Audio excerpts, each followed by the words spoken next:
그러므로 다윗이 그 곳을 떠나 아둘람 굴로 도망하매 그의 형제와 아버지의 온 집이 듣고 그리로 내려가서 그에게 이르렀고 환난당한 모든 자와 미친 모든 자와 마음이 원통한 자가 다 그에게로 모였고 그는 그들의 우두머리가 되었는데 그와 함께한 자가 400명 가량이었더라. 다윗이 거기서 모압 미스베로 가서 모압 왕에게 이르되 하나님이 나를 위하여 어떻게 하실지를 내가 알기까지 나의 부모가 나와서 당신과 함께 있게 하기를 청하나이다 하고 부모를 인도하여 모압 왕 앞에 나아갔더니 그들은 다윗이 요새에 있을 동안에 모압 왕과 함께 있었더라. 선지자 갓이 다윗에게 이르되 너는 이 요새에 있지 말고 떠나 유다 땅으로 들어가라. 다윗이 떠나 헤레스 굴에 이르니라. 아멘. 네, 지난주 우리가 인생을 살다 보면 산을 오르는 것 같은 상황을 경험할 때가 있고 혹은 사막을 횡단하는 것 같은 상황을 경험할 때가 있다는 말씀을 드렸습니다. 산을 오르는 건 쉽지 않죠. 때로는 길을 잘못 들어서 처음부터 다시 시작해야 하는 것처럼 보이는 때도 있고 무거운 짐을 지고 산 정상을 향해 나아가는 것은 매우 힘든 일입니다. 그러나 분명한 목적이 있고 그 목적을 위해서 나아가는 것이기 때문에 그 힘든 일을 능히 감당할 수가 있는 것이죠. 그런데 사막을 횡단하는 것 같은 그런 상황에 놓이게 되면 모든 것이 무용지물이 되는 것처럼 느껴집니다. 아예 좌표 자체가 사라져버리는 것이죠. 그래서 산을 오를 때는 지도가 필요하지만 사막을 횡단할 땐 그 지도 자체가 내가 어떻게 살아야 되고 어떤 지침으로 살아가야 되고 어떤 방향으로 나아가야 되고 어떤 방법으로 어떤 길로 나아가야 되는지를 우리에게 제시해주는 지도 자체가 무용지물이 되어져 버리는 그런 상황에 빠지게 되는 그런 때가 있다는 겁니다. 그때 필요한 것은 지도가 아니라 나침반이다, 이런 말씀을 지난주 드렸는데요. 성경은 바로 이런 상황을 광야로 묘사하고 있습니다. 이 광야라는 말은 저주라고 하는 그런 단어와 연관되어져 있는데요.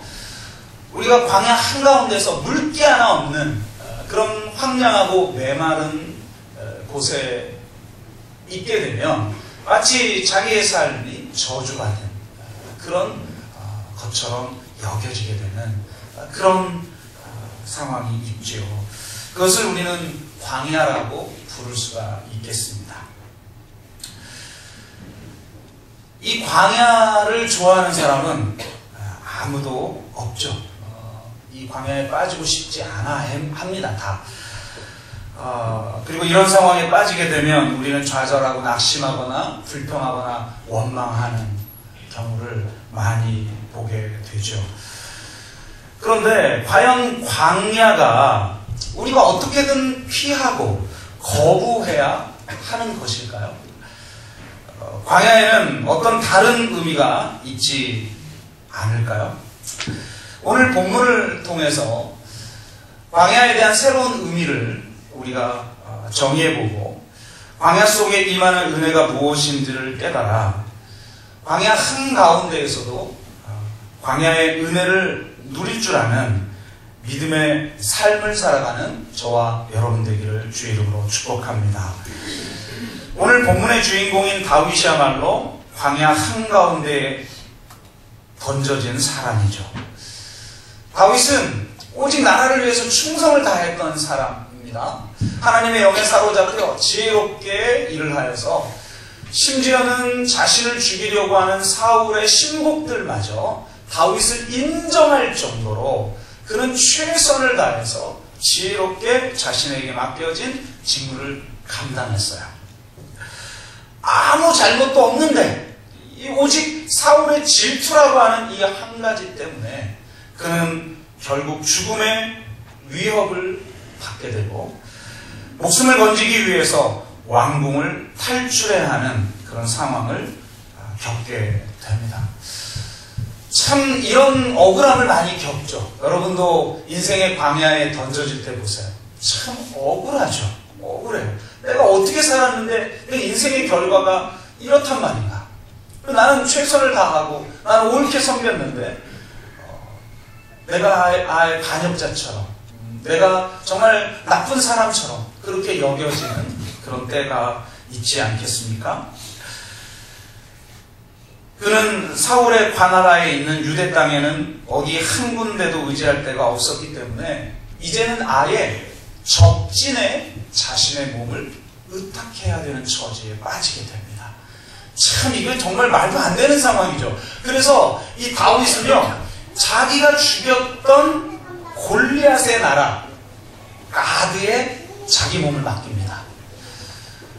그래서 가드왕 아기스에 자기 몸을 의탁하게 되는데요. 이 신하들이 다윗을 알아본 거예요.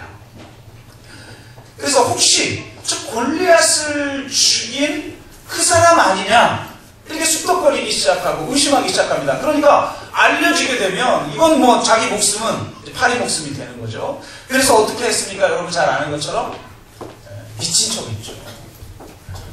그 영웅 골리앗을 죽였던 영웅 다윗이 왕으로 하나님께 이미 기름 부름 받은 다윗이 수염에 침을 흘리며 성문을 그냥 막 팍팍 긁으며 그렇게 미친 척을 해야 했습니다.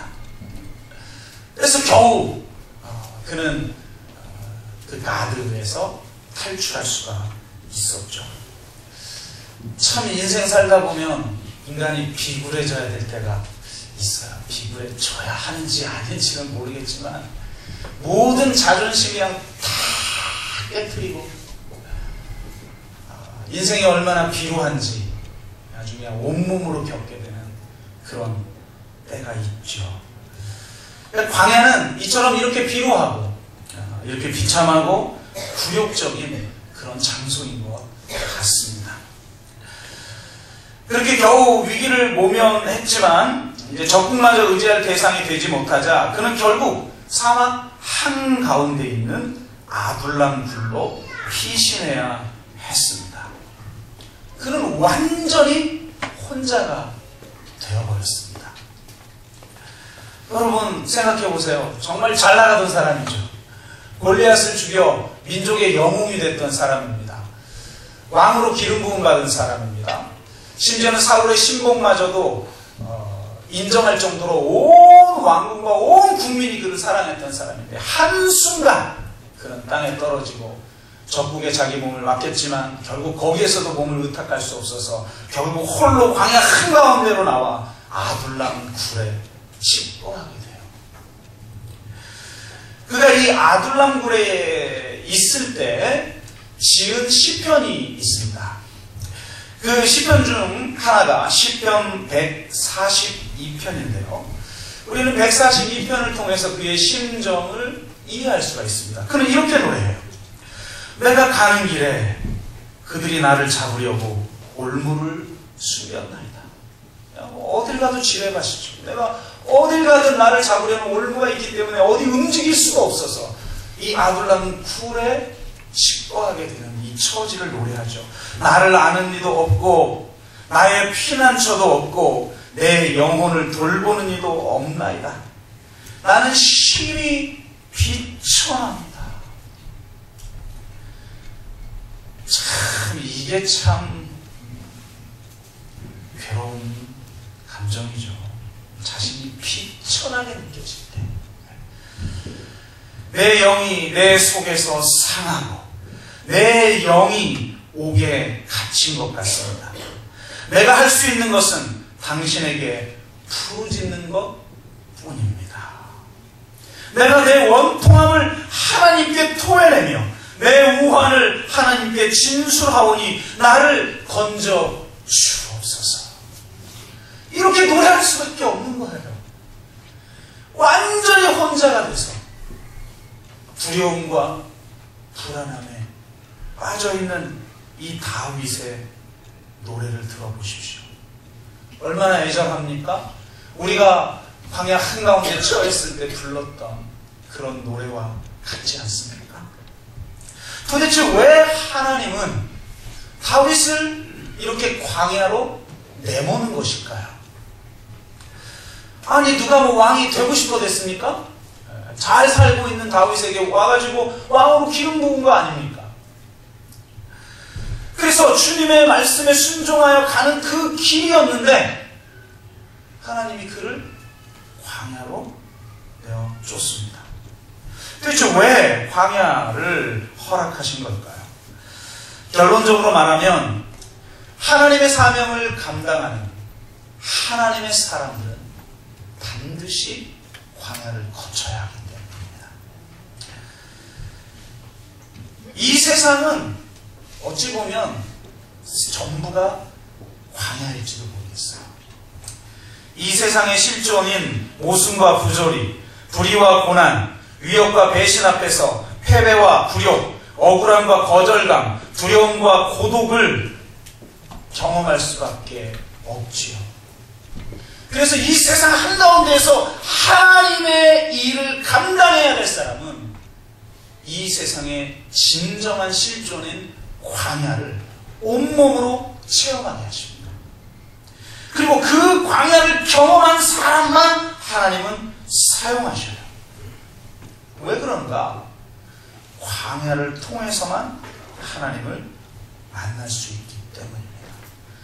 우리가 광야에 가게 되면 하나님 앞에 상한 심령을 가지고 나아가게 돼요.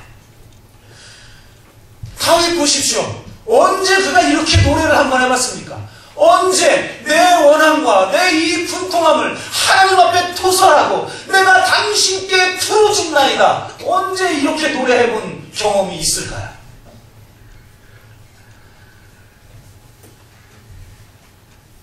광야를 경험하게 되면 상한 심령을 갖게 됩니다. 그런데 이 상한 심령이 얼마나 중요하냐면 이 상한 심령 없이는 하나님을 만날 수 없기 때문이에요. 왜냐하면 우리가 이 상한 심령이 있을 때만 하나님께 부르짖는 거예요. 인간은요, 이 광야 한가운데에서 상한 심령을 갖지 않으면 하나님 안 찾습니다. 아니 광야까지도 아니에요. 평소 기도 안 하다가도 수험 시절만 되면 갑자기 새벽 예배 참석자가 늘어나고 특별 기도에 사람이 북적거려요. 그러니까 소위 말해 똥줄이 타야 사람들은 기도하는 존재예요. 참 목이 곧은 백성이죠. 우리가 그래요. 그래서 하나님은 상한 심령을 갖게 만들어요. 그리고 하나님은 그 상한 심령을 받으세요. 시편 51편 17절에 뭐라고 말씀합니까? 하나님께서 구하시는 제사는 상한 심령이라. 하나님이여 상하고 통회하는 마음을 주께서 멸시하지 아니하시리이다. 여러분, 우리가 세련되고 화려한 예배를, 풍요로운 예배를 하나님 앞에 바칠 때 하나님이 기뻐할까요? 아닙니다. 하나님이 기뻐하시는 제사, 하나님이 기뻐 받으시는 제사는 상한 심령이에요. 우리가 상한 심령으로 하나님 앞에 부르짖을 때에 그때 하나님은 우리를 만나 주시는 것입니다. 그러기에 하나님은 우리에게 상한 심령이라는 진정한 예배를 드릴 수 있도록 우리를 광야로 내모시는 거예요. 다윗은 광야 한가운데 있을 때 하나님 앞에 나아가 자신의 원통함과 우환을 토해내며 부르짖었고 그렇게 부르짖을 때 하나님은 그를 찾아오셨으며 그와 함께 하셨고 그를 수렁에서 건져 주셨습니다. 그렇기에 다윗에게 있어서 광야는 하나님을 만나는 장소였습니다. 그래서 다윗은 광야의 시라는 별칭이 붙은 시편 63편에서 이렇게 노래합니다. 하나님이여 주는 나의 하나님이시니라. 여러분 이런 고백이 있으십니까? 하나님은 여러분의 하나님입니까?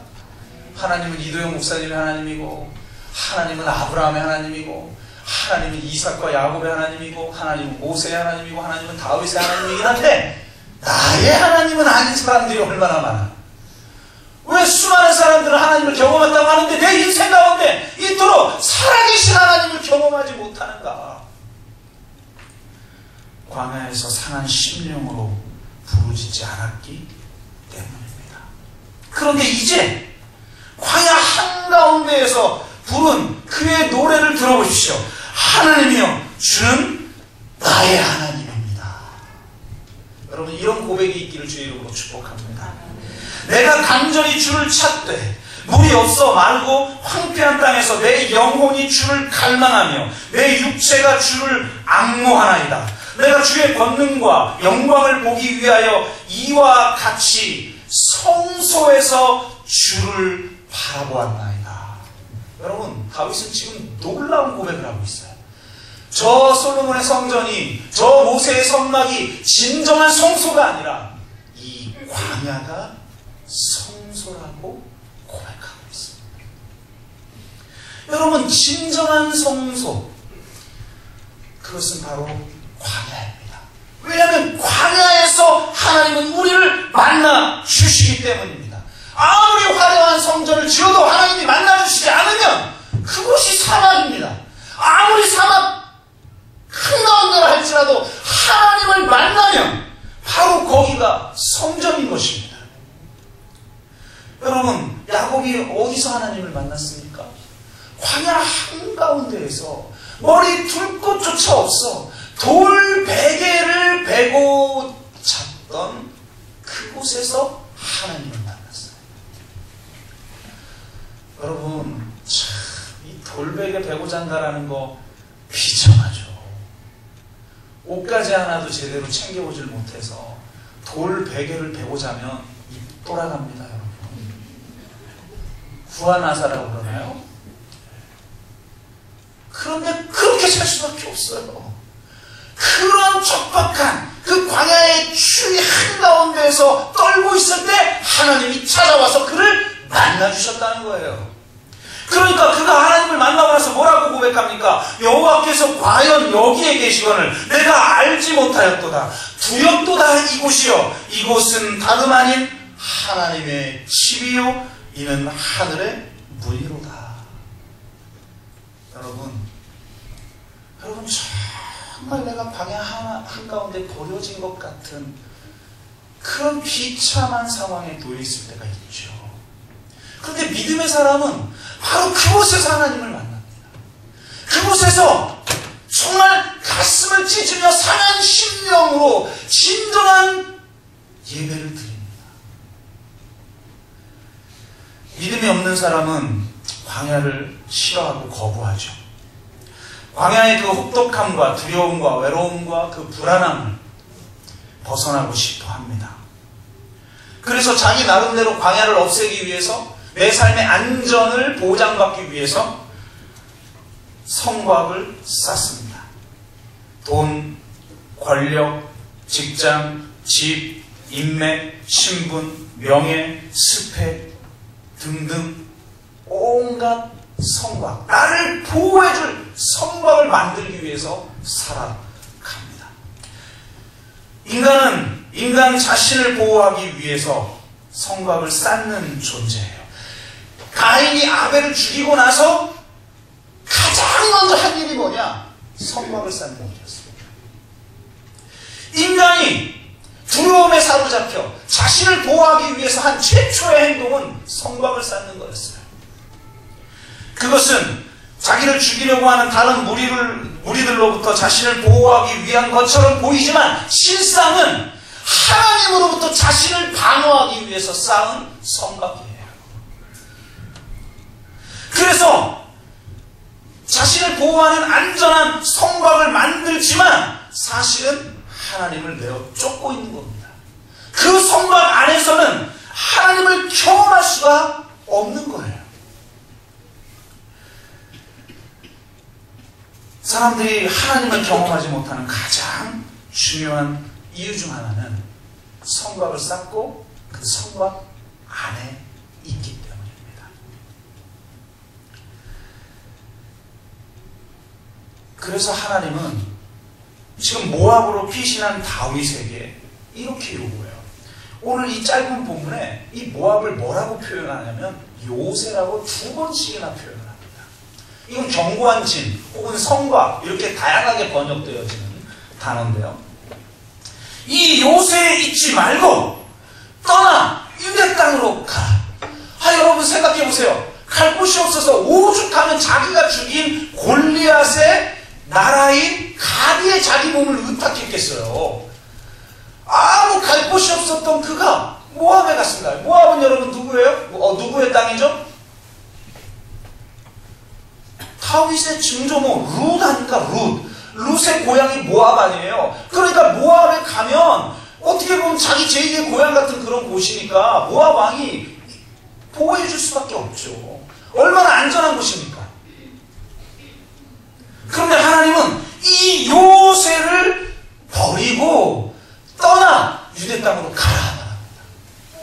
그럼 어떻게 유대 땅으로 갑니까? 유대 땅에는 사울이 기다리고 있는데 이 명령에 순종하려면요 목숨을 걸어야 돼요. 신앙은요 목숨을 거는 겁니다.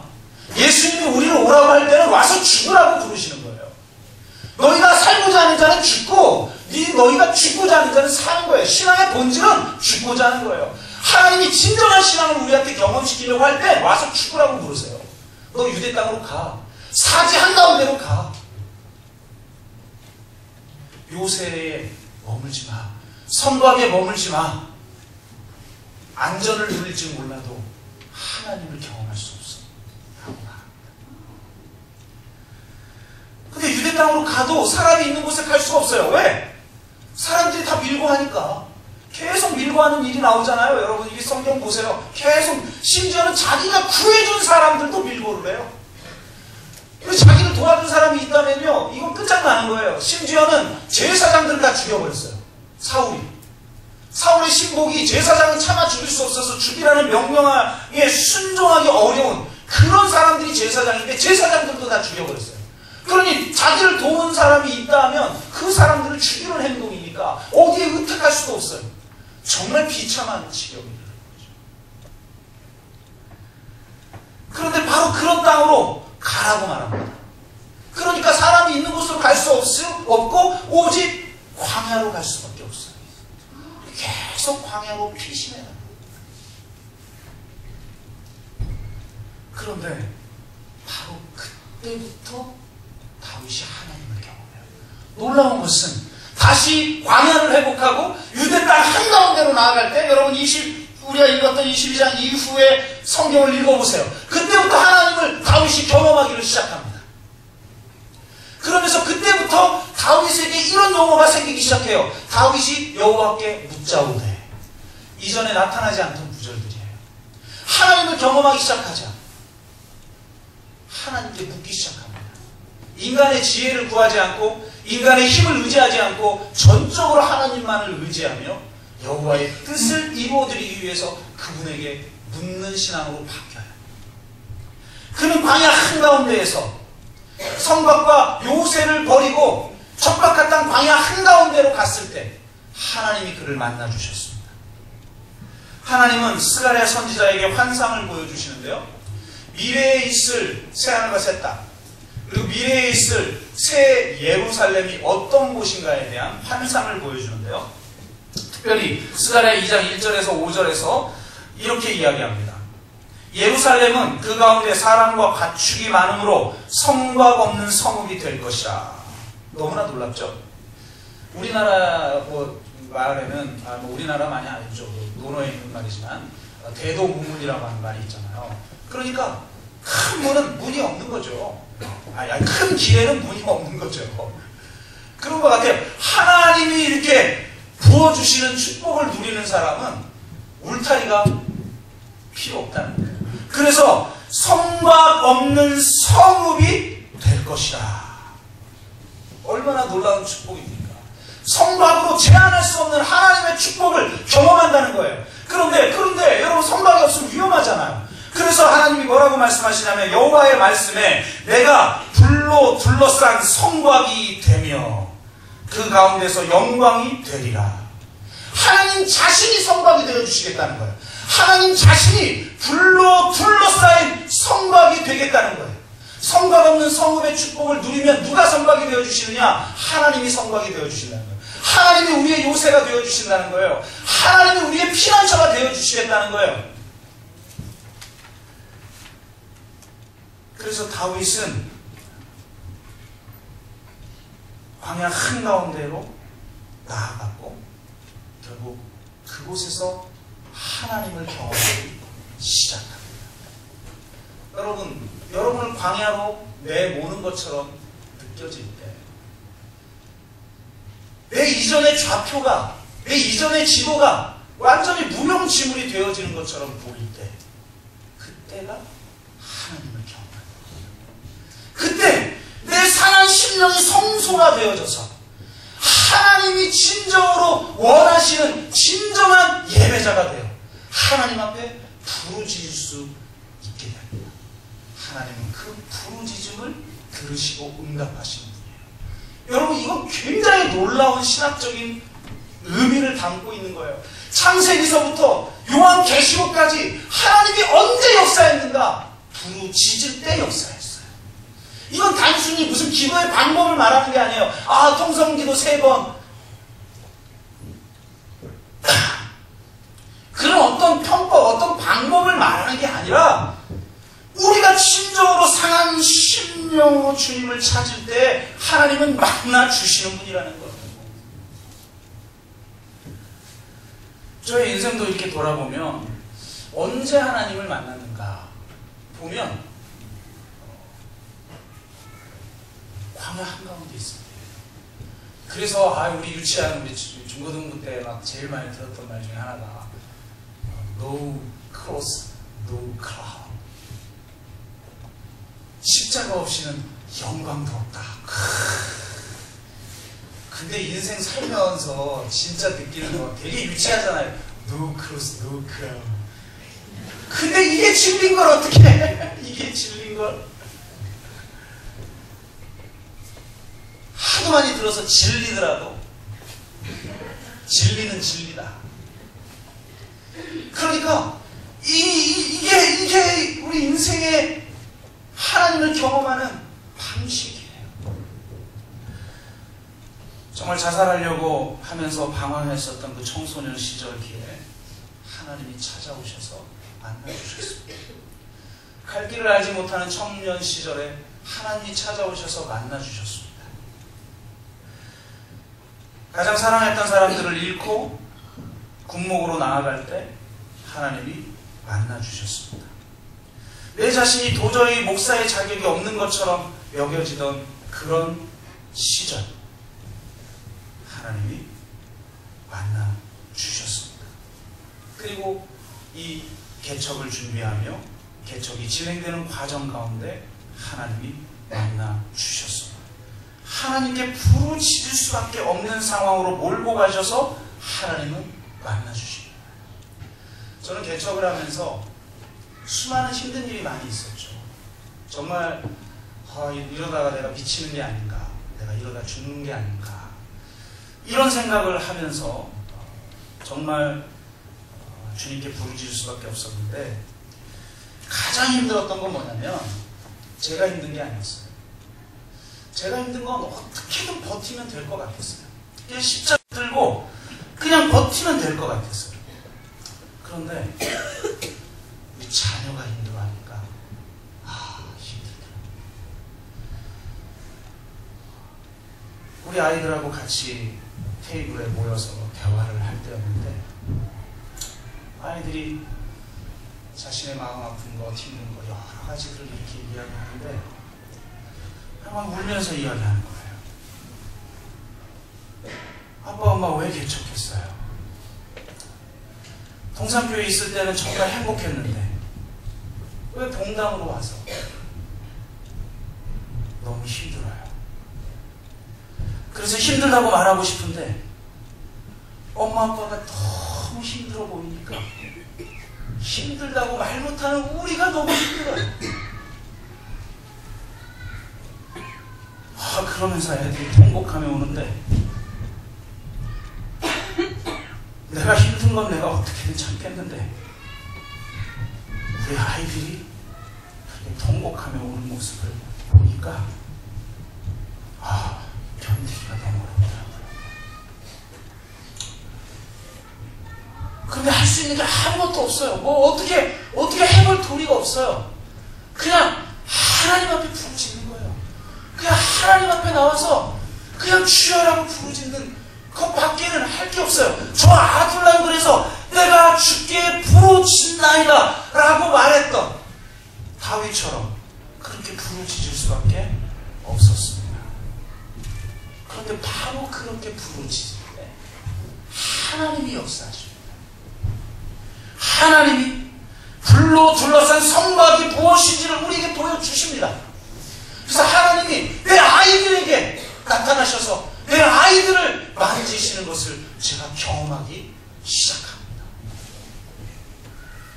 여러분, 광야 한가운데로 내몰렸습니까?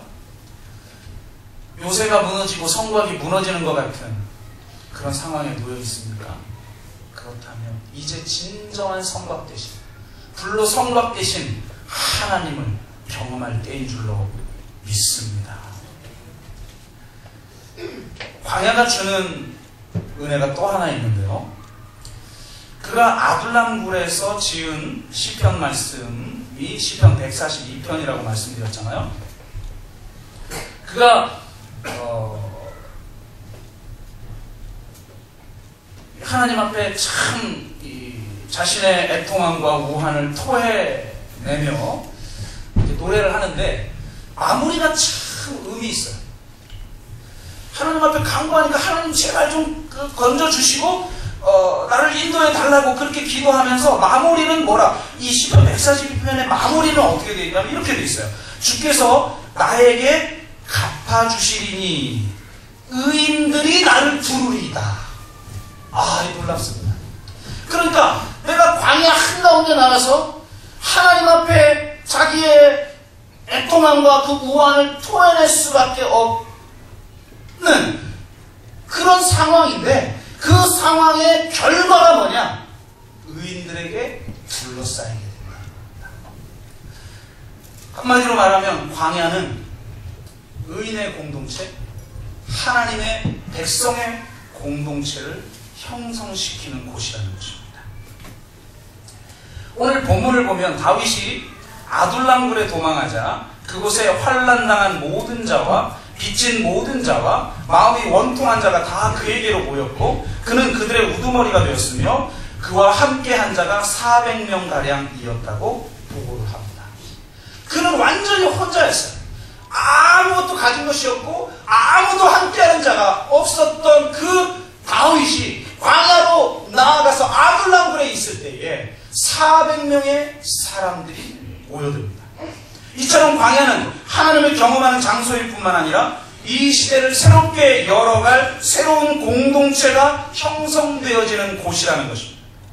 400명의 아둘람 공동체는 부패해지고 썩어져간 저 이스라엘을 새롭게 한 새 이스라엘의 망명정부와도 같은 역할을 했습니다. 그들은 이스라엘의 미래를 조타할 하나님이 준비한 새로운 공동체였습니다. 사사시대 말기와 왕정 초기에 뿌리 뽑힌 난민들과 시대의 희생자들이 아둘람굴에서 역사 변혁의 힘을 가진 새로운 하나님의 백성으로 탈바꿈됩니다. 그저 자기 신세를 한탄하던 사람들이 이제는 이 세상을 바꾸는 새로운 하나님의 백성의 공동체로 탈바꿈됩니다. 그들이 받았던 영혼의 상처는 그저 단순히 눈물과 애통함만을 만들어내는 것이 아니라 새 시대를 여는 창조적 에너지로 전환이 되어집니다. 여러분, 눈물과 이 애통함을 세상을 바꾸는 힘으로 전환시키는 곳이 어디냐? 아둘람굴입니다. 광야 한가운데서 나 홀로 치과하는 바로 그 아둘람굴에서 새 시대를 여는 새로운 공동체가 만들어지는 거예요. 내 안에 있던 슬픔, 내 안에 있던 상처, 내 안에 있던 아픔, 12시 자격지심이 이 아둘람굴에서 하나님의 새 시대를 여는 창조적 에너지로 전환되어지는 역사가 일어나는 것입니다. 그래서 하나님은 광야를 통해 새 시대를 여시고 새 시대를 열어갈 하나님의 사람들을 모으십니다. 그러므로 광야의 진정한 축복은 매 한 개인의 변화가 아닙니다. 진정한 광야의 축복은 하나님의 사람들의 결집입니다. 의인의 공동체가 형성되어지는 것입니다. 하나님의 사람들은 광야에서 집결합니다. 다른 말로 말하면 중심에서 벗어난 변방에 집결을 합니다. 왜 하나님은 하나님의 사람들을 변방으로 내모시는가? 내몰릴 수밖에 없죠. 왜요? 중심은요, 이미 세상에 적응한 사람들이 모이는 곳이에요. 이미 세상의 가치관에 완전히 물든 사람들이 추구하는 곳이에요. 그래서 그곳에는 뛰어난 인재들이 모이기도 합니다. 그런데 그 뛰어난 인재라는 것은 이 세상을 바꾸는 인재들이 아니라 그저 그 중심에 적응하는 인재들이 될 뿐이에요. 이 세상에 적응하지 못하고 이 세상을 바꾸기를 원하는 사람들은 결국 변방에 내몰릴 수밖에 없죠. 그래서 하나님은 그들을 변방으로 내모셔요. 그래서 그 변방에서 이 세상을 새롭게 바꿀 사람들을 하나님은 모으시기 시작합니다. 광야가 그들을 역사 변혁적인 힘을 가진 하나님의 백성으로 탈바꿈시켜 버립니다. 여러분, 이거는 보편적인 역사예요. 하나님의 구원사는 그냥 구원에만 필요한 하나님의 방식이 아니에요. 하나님은 이 세상의 역사도 직접 통치하시는 분이기 때문에 이 세상의 역사도 마찬가지예요. 그래서 여러분, 세계사를 공부해보거나 이 세상의 역사에 대해서 공부를 해보면 이 세상의 역사는 누가 만들었느냐? 전부 변방에서 아둘람굴 공동체를 이뤘던 사람들을 통해 이루어집니다. 여러분, 현대 예술의, 현대 회화의 출발을 인상주의로 보통 평가를 하죠. 여러분, 인상과 화가들이 참 이게 적응 안 되는 사람이었어요, 세상에. 근데 그 당시에는 이 예술계를 누가 잡고 있었냐면 예술 전람회를 여는 살롱들이 이 예술계를 완전히 잡고 있었어요. 그러니까 거기에 어떤 그 평가단들이 평가를 하면 그 평가에 합당한 사람들만 화가로 등단해서 성공을 하는 거예요. 그래서 심지어는요, 평가를 받았는데 만약에 우리처럼 F학점을 만약에 맞았다, 그런 F학점 같은 평가를 받았다, 그럼 그게 너무 충격스럽고 수치스럽고 또 심지어는 완전히 성공이 막힌 것이 되어버렸기 때문에 심지어는 자살하는 사람이 속출할 정도의 그런 시대에 살았던 사람들이 인상과 화가들. 그래서 우리는 저 심사란에 맞는 삶을 내가 살아갈 것인가, 세상에 적응할 것인가, 아니면 저 요새에서 저 성곽에서 뛰쳐나올 것인가, 갈등한 거죠. 이들은 뭘 선택했는지 아십니까? 뛰쳐나오는 걸 선택했어요. 결국 그래서 그들만의 집단을 모아서 그들만의 전람회를 냅니다. 그것이 현대 예술의 시작이라고 알려지는 그 첫 해예요. 그 박람회가, 그 전람회가 일어나는 해가. 그 인상파 화가들 보세요. 이름만 딱 들어도 모네 이거 마네 너무 유명한 사람들이죠. 르누아르, 그 다음에 그 유명한 세잔, 피카소에게 영향을 직접적으로 줬다는 세잔. 그런 사람들이 다 인상파 화가예요. 그런 사람들이 그 살롱에 적응하느라고 그 사람들이 만들어 놓은 기준에 맞는 삶을 하며 살았다고 생각해 보세요. 현대 예술이 존재했겠어요? 근데 그들은 박차고 나왔어요. 그 요새를, 그 살롱을, 그 성막을 박차고 나왔어요. 그래서 자신들만의 공동체를 만들어서 자신들만의 전람회를 열었다가 완전히 대박이 나버린 거죠. 세상의 역사도 마찬가지고, 왜 마찬가지냐? 하나님이 이 세상을 통치하시는 분이기 때문에. 그래서 하나님은 하나님의 새로운 역사를 쓸 때는 바로 그 새로운 역사를 쓸 사람들을 광야로 내는 것입니다. 누구도 변방에 가고 싶어 하지 않죠. 광야로 나아가고 싶지 않죠. 우리 마음이 움직이는 대로 행한다면 누구도 광야로 나아가려고 하지 않을 것입니다. 믿음 없는 자들은 마음을 따라 움직이게 되지요. 그러나 믿음의 사람들은 마음에 따라 움직이지 않고 말씀에 따라 움직입니다. 그래서 다윗이 하나님을 경험하고 나서 그에게 새롭게 나타나는 성향, 하나님께 묻자오되, 이게 생겨나기 시작합니다. 말씀에 따라 움직이면 하나님께서 그곳에서 일하기 시작하고, 하나님이 일하기 시작하면 하나님의 사람들이 모이게 되고, 하나님은 그 하나님의 사람들을 통해 이 역사를 바꿔 나가십니다. 그 말씀 안에 하나님 나라의 가치가, 하나님 나라의 비전이, 하나님 나라의 사명이 있어요. 말씀을 경험하면서도 이전대로 살아갈 수 있는 사람은 없습니다. 하나님은 하나님의 사람들을 광야로 내모신 후에 그곳에서 새로운 이야기를 쓰십니다. 하나님은 하나님의 구원 이야기를 새롭게 쓰기 위해서 하나님의 사람들을 광야로 내모셔요. 그러니까 진정한 하나님의 구원 이야기는 어디서 생산되느냐? 광야에서 생산되는 거예요. 광야는 하나님의 구원, 이 세상을 뒤집어 엎을 하나님의 구원 이야기의 스토리 생산지라는 거예요. 이렇게 하면 좋을 것 같아요. 스토리 팩토리. 갑자기 떠올랐어요. 그럼 여러분 보세요. 스토리가 스펙을 이긴다고 하잖아요, 사람들이. 그럼 스토리는 도대체 어디서 생기냔 말이에요. 스토리는 바로 광야에서 생깁니다. 여러분, 광야의 스토리를 안 가진 스펙을 이기는 스토리텔러가 존재합니까?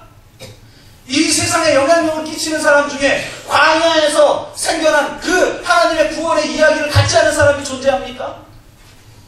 그럴 수가 없습니다. 그리고 그 광야에서 만들어진 그 스토리가 사람을 모으는 거예요. 다윗에게 사람들이 모인 이유는 그에게 스토리가 있기 때문에 그렇습니다.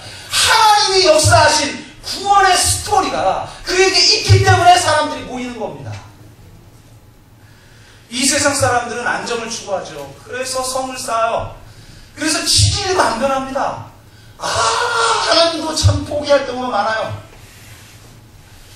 저도 목회하면서 가장 크게 느낀 건 사람은 진짜 안 변하는구나. 와, 진짜 절 봐도 그렇고 우리 성도님들 봐도 그렇고 안 변해.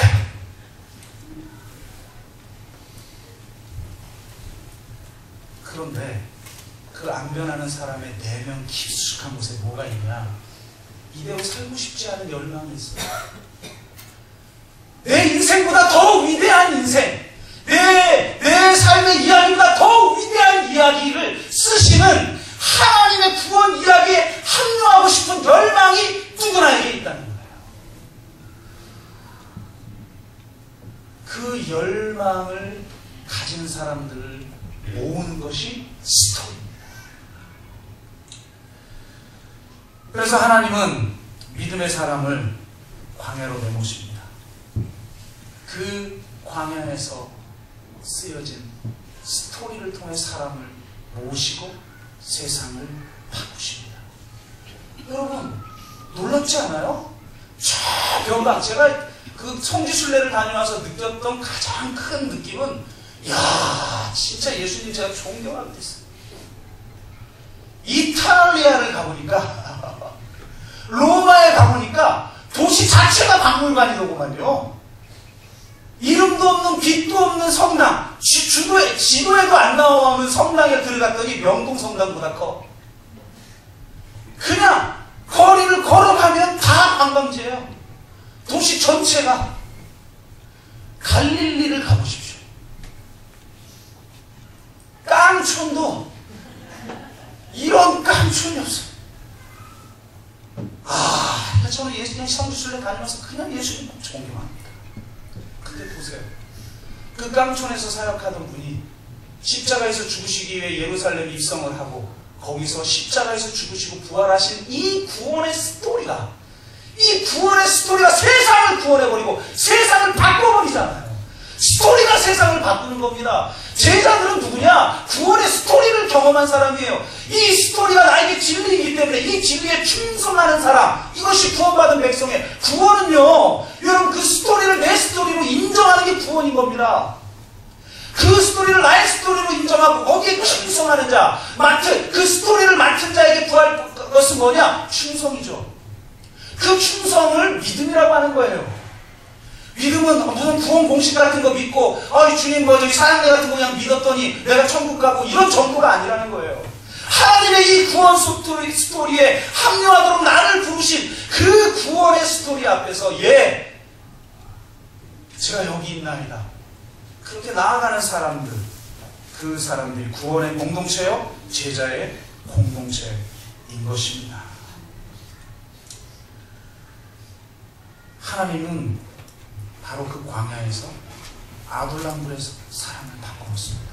그래서 놀라운 거는 아둘람굴에서 시편을 2번 노래하는데 142편과 57편이 아둘람굴에 있을 때 부른 노래인데, 여러분 142편 보세요. 하나님 나 억울해요. 하나님 나 힘들어요. 나 미치겠어요. 하나님. 이렇게 부르짖어요. 그게 뭐 끝이에요. 근데 57편에 가면 여러분 그 유명한 구절들이 나옵니다. 하나님이여 내 마음이 확정되었사오니 내가 노래하고 내가 찬송하리로다. 내 영혼이 확정되었사오니. 기가 막히죠. 뭐가 확정된 겁니까? 하나님이 나를 요새에서 광야로 이끄신 것이 무엇인지를 경험한 다윗이 하나님 나라와 의를 이루기 위해서 하나님의 새로운 역사를 쓰기 위해서 나를 불렀으므로 그 뜻 앞에 내가 순종하기로 확정하는 거예요. 나의 뜻을 예수님의 뜻에 못 박아버린 거예요. 완전히 고정시켜버린 거예요. 확정되고 확정됐다. 확정을 박아버린 거예요. 그렇게 되면 뭐라고 노래하십니까? 내 영광아 깰지어다. 비파야 수금아 깰지어다. 내가 새벽을 깨우리로다. 아멘. 누가 이런 노래를 부를 수 있습니까? 광야로 내몰린 사람, 아둘람굴 공동체를 이룬 사람, 바로 그 사람이 변모되어 내가 새벽을 깨우리로다 라고 노래하는 사람이 되어집니다. 역사의 신새벽을 열 아둘람 공동체를 모시기 위해 하나님이 나를 광야로 이끄셨다라는 것을 믿음으로 고백하고, 그 믿음으로 고백한 사람들을 통하여서 하나님이 새로운 구원의 역사를 쓰실 것이므로, 하나님이 일하실 것이므로 내가 새벽을 깨우겠다는 겁니다. 여러분의 노래가 바뀌었습니까? 시편 142편이 시편 57편으로 바뀌어지는 역사를 경험했습니까? 여러분이 부르는 노래가 바뀌었습니까? 여러분이 받는 은혜가 바뀌었습니까? 여러분이 받는 은혜의 경로가 바뀌었습니까? 은혜의 경로가 안 바뀌면 평생 똑같아요. 신앙은 똑같은 방식으로만 은혜를 받아요. 새롭게 내 삶에 찾아오셔서 새로운 하나님의 백성으로 나를 이끄시기를 원하시는데, 나는 옛날로 머물러서 옛날 받던 은혜의 경로에 합당한 은혜만 받기를 강구하면 하나님이 새롭게 일하실 수 없는 거예요. 142편이 57편으로 바뀌어야 돼요. 은혜의 경로가 바뀌어야 돼요. 아둘람 굴은 나를 그 굴에 집거하게 만들어서 그렇게 변모시키십니다. 그래서 하나님의 새로운 구원의 이야기를 증거하는 사람으로 변화시킵니다. 우리는 땅끝까지 이르러 제자 삼고 하나님의 이 구원의 이야기를 증거해야 됩니다. 객관적인 이야기가 아니라 나의 이야기, 객관적인 하나님이 아니라 나의 하나님의 이야기, 그 이야기를 증거하는 신실한 증인으로 살아가는 저와 여러분 되시기를 주의 이름으로 축복합니다. 우리가 한번 같이 기도합시다.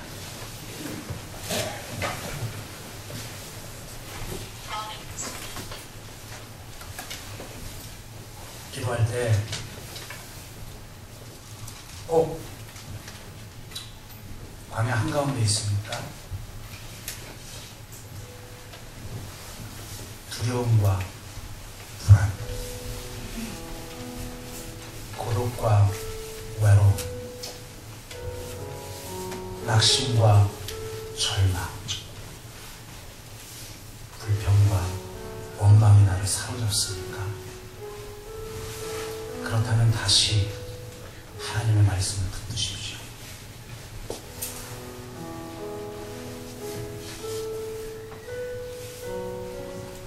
요새와 성곽을 쌓느라고 내 인생을 허비하고 있습니까?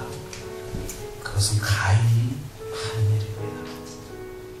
요새를 꽉 차고 나와 광야 한가운데로 나아갈 때 그것에 하나님은 불로 둘러싼 성곽이 되어주시고 역사를 새롭게 할 아둘람 공동체를 만드십니다. 하나님, 지금은 그 뜻을 다 알지 못하지만 이 하나님의 말씀을 붙들고 내 마음을 확정하겠습니다. 내가 새벽을 깨우겠습니다. 주님께서 우리 가운데 임재하셔서 우리의 광야가 성소가 되게 하시고 우리의 상한 심령을 예배로 받아주시고 임재하셔서 용사 되신 하나님께서 신이 새벽을 여시옵소서. 주님께서 신이 일하시는 걸 보길 원하는 우리를 붙들어 주옵소서. 이런 기도 제목을 가지고 주님 앞에 나아가 함께 기도하겠습니다. 같이 기도하십니다. 사랑의 아버지 하나님 감사합니다. 참으로 광야 한가운데 있을 때에 우리를 짓누르는 수많은 두려움과 불안함, 고독과 외로움, 낙심과 절망, 불평과 원망에 주님 눌려있지 않게 하여 주옵소서. 우리 가운데 찾아오셔서 우리가 부르짖을 때 만나주시는 하나님을 경험하게 하시고 내 요새를, 내 성곽을 떠나 광야 한가운데로 나아갈 때 불로 둘러싼 성곽이 되어주시는 하나님을 경험하게 하여 주시옵소서. 2015년은 바로 그렇게 나의 요새를 박차고 나의 성곽을 박차고 광야 한가운데로 나아가 정말 날 것으로 만나주시는 시퍼렇게 살아계신 하나님을 경험하며 이전에 받았던 은혜의 경로가 아니라 새로운 은혜의 경로를 발견하고 역사의 새벽을 여는 삶을 살아가는 인생이 되게 하여 주시옵소서. 오 주님, 그런 하나님을 경험하고 그런 하나님의 공동체 가운데 속해 하나님의 나라를 위해서, 그의 나라와 의를 위해서 주님 영적 싸움을 싸우는 우리 모두가 되게 하시고 그 가운데 하나님을 경험하게 하여 주시옵소서. 정말 성곽에 둘러싸이지 않는 성읍이 될 만한 하나님의 축복을 누리는 자들로 주께서 변화시켜 주시옵소서. 지친 영혼들, 상한 심령들을 새롭게 하셔서 이 역사를 변화시키는 창조적 에너지로 변화시키는 하나님의 아둘람불을 경험케 하여 주시옵소서. 주님 기대합니다. 2015년 가운데 역사하여서 우리의 인생을 새롭게 하시옵시고 이 땅에 하나님의 나라와 의를 온전히 이루게 하여 주옵소서. 감사합니다. 하나님, 광야 한가운데 있는 우리들을 찾아오셔서 성곽이 없는 성읍들로 우리를 변화시켜 주시는 하나님의 축복을 누리게 하시고 참으로 진정한 성소에서 진정한 예배를 드리는 거룩한 산제사가 우리의 삶이 되게 하여 주옵소서. 감사드려 예수 그리스도의 이름으로 기도드리옵나이다. 아멘.